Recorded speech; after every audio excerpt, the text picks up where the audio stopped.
फुलगाव ग्रामीण रुग्णालयात रुग्णांना एक्सपायरी डेटची औषधी दिल्याचा आरोप झाला आहे। कासरखेड येथील रुग्ण रोहित वर्गणे याला नेत्ररोग उपचारासाठी दिलेल्या मलमामुळे डोळ्यांना खाज आणि झोप येण्याचे त्रास झाले। तपासात औषध एक्सपायरी आढळले। या प्रकरणानंतर शिवसेना उद्धव बाळासाहेब ठाकरे गटान यांनी जिल्हा शल्य चिकित्सकांचा घेराव घालत चौकशीची मागणी केली। शिवसेनेने सांगितले की दिवसभरात 72 रुग्णांची तपासणी झाली असून त्यांनाही अशी औषधे दिली गेली असल्याची शक्यता आहे। शल्य चिकित्सकांनी नेत्ररोग तज्ज्ञांची टीम पाठवून तपास सुरू केली असून चौकशी न झाल्यास शिवसेनेने तीव्र आंदोलनाचा इशारा दिला आहे। महाराष्ट्र टीव्ही 24 करिता संतोष देशमुख, वर्धा। मित्र, काय घडलं तुझ्यासोबत? दवाखान्यात आज डोळा आहे त्याचे टूप दिला होता मला। ओके, एक्सपायर झालेला मी लावल्याच्या नंतर एक्सपायर डेट चेक केली। हा डोळा खूप त्रास होता। अच्छा, कोणी दिलं तुम्हाला?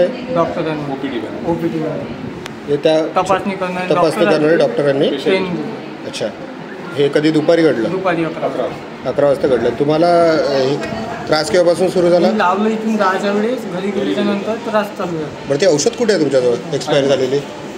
सगळं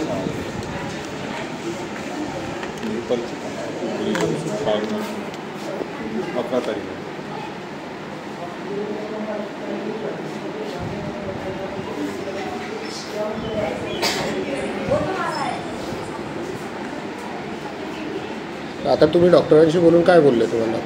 डॉक्टरने सांगितलं आणि हे एक्सपायर डेट आहे ना, ते डॉक्टर निघून गेले आहे। 2 नर्स होते ते आउट झाले, इथून गायब झाले। अच्छा, नाव म्हणजे तुम्ही कंप्लेंट केल्यानंतर पळून गेलं का ते?